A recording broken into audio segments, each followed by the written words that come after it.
Well, I think the first journeys to Mars are going to be really very dangerous. The risk of fatality will be high. There's just no way around it. So I would not suggest having sending children, or it would be basically, are you prepared to die? Then if that's okay. Then you know, you're a candidate for going.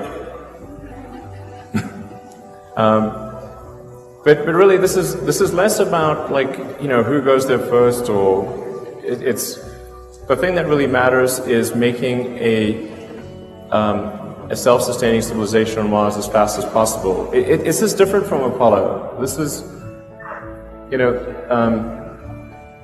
this is really about minimizing existential risk and having a tremendous sense of adventure. I mean, the thing that Mars really represents, I mean, there's the whole life insurance and protecting life and ensuring that the light of consciousness is not extinguished, which I think is incredibly important. You know, backing up the biosphere. And to be clear, this is not about everyone moving to Mars, it's about becoming multiplanetary. I think Earth will be a good place for a long time. But it's the probable lifespan of human civilization will be much greater if we're a multi-planet species. Now that's the defensive argument, but the argument that I actually find most compelling is that it would be an incredible adventure. I think it would be the most inspiring thing that I could possibly imagine. And life needs to be more than just solving problems every day. You need to wake up and be excited about the future, and be inspired and want to live. I mean, my view on the radiation thing is that there's certainly some risk of radiation, but it's not deadly. There'll be some slight increased risk of cancer, but it's I think relatively minor. You need to have some shielding, particularly if there's a solar flare or sort of a big any kind of sort of solar storm. We'd want to basically point the rocket at the sun and maximize your shielding effect. Point the rear of the rocket at the sun so you maximize your shielding effect and have the passengers cluster around a column of water. But I think the radiation risk there is relatively small. Once you're on Mars, obviously you cut your radiation in half just because you've got the planet shielding you, and then there's at least some atmosphere. And I think then what you can construct over time is an artificial magnetic field to deflect high energy particles. So I actually think the radiation thing is it's often brought up, but I think it's not too big of a deal. And then there's what happens once people are there. I mean, the goal of SpaceX is really to build the transport system. It's like building the Union Pacific Railroad, and once that transport system is built, then there's a tremendous opportunity for anyone who wants to go to Mars and create something new or build the foundations of a new planet. So it's like who wants to sort of be, you know, among the founding members of a new planet, and like I said, build everything from iron refineries to the first pizza joint. You know, we'll want them all. And then things on Mars that people can't even imagine today that might be unique or would be unique to Mars. But that's really where a tremendous amount of entrepreneurship and talent would flourish. Just as happened in California when the Union Pacific Railroad was completed.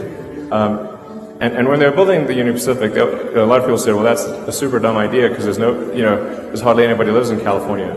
But now, today we've got sort of at least the U.S. epicenter of technology development and entertainment, and it's the biggest state in the nation. So, but you need that transport link. If you can't get there, and none of those opportunities exist. So our goal is just to make sure you can get there. The number of people who will be willing to move to Mars is much greater if they know that they have the option of returning, even if they never actually return. I mean, most of the people that went to the original English colonies in North America, they never returned to Europe even once. But some did, and just knowing that if you don't like it there, that you can come back, I think makes a big difference in people's willingness to go there in the first place. And in any case, we need the spaceship back, so it's coming. You can jump on board or not. It's cool. You get a free return trip if you want. Saying what really matters is the intersection of sets of people that want to go and can afford to go. So that anything that can be done to increase the desire of people to go, I think is a good thing. And there's been a lot of Mars shows, Mars movies, and there's some TV shows that I know that are getting written, and you really want to create the dream of Mars in people's minds and have it be like, it's the new frontier, and make it as exciting and fun and desirable as possible. So I think this is where the entertainment industry can play a huge role in just imagine, putting that dream in people's heads, showing them what it can be like, and I think this is really something that appeals to anybody with an exploratory spirit. If you're an explorer, if you want to be on the frontier and push the envelope, and be where things are super exciting, even if it's dangerous, that's really who we're appealing to here. But I think anything that anyone here could do in that direction would be great. Getting people excited about going, getting the public behind this, and the truth is, like right now on Earth, you can basically go anywhere in 24 hours. I mean, anywhere. You can fly over the Antarctic pole and parachute out 24 hours from now if you want. You can get parachuted to the top of Mount Everest from the right plane, and you can go to the bottom of the ocean. Earth, from a physical standpoint, you can go anywhere. So there is no real physical frontier on Earth anymore, but space is that frontier. And so I think it's going to appeal to anyone with that exploratory spirit.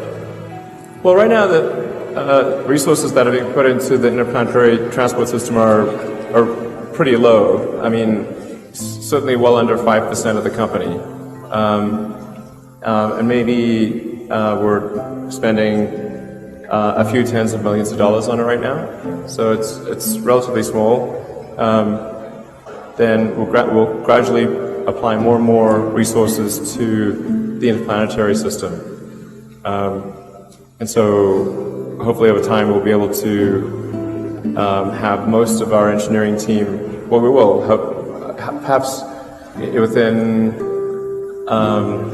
a year and a half to 2 years, we should have most of SpaceX engineering working on the interplanetary system, and hopefully be able to spend maybe more on the order of a couple $100 million a year, maybe $300 million a year on the system.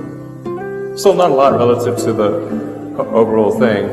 And in order to make this whole thing work and work reliably before it starts generating maybe some kind of positive cash flow it's probably an investment on the order of $10 billion. So it's a lot of money to get there. I would definitely like to go to orbit and maybe visit the space station, and then ultimately go to Mars. I've got to make sure that if something goes wrong in the flight and I die, then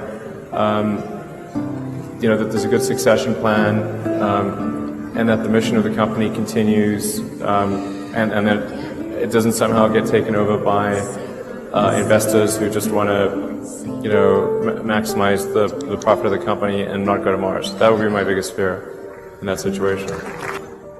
I mean, I think if we were to do interstellar travel, the best way to do it would be with kind of an antimatter drive.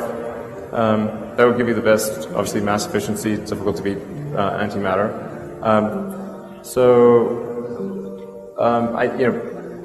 But even in a best case scenario, that's really quite a long journey even to get to Proxima Centauri.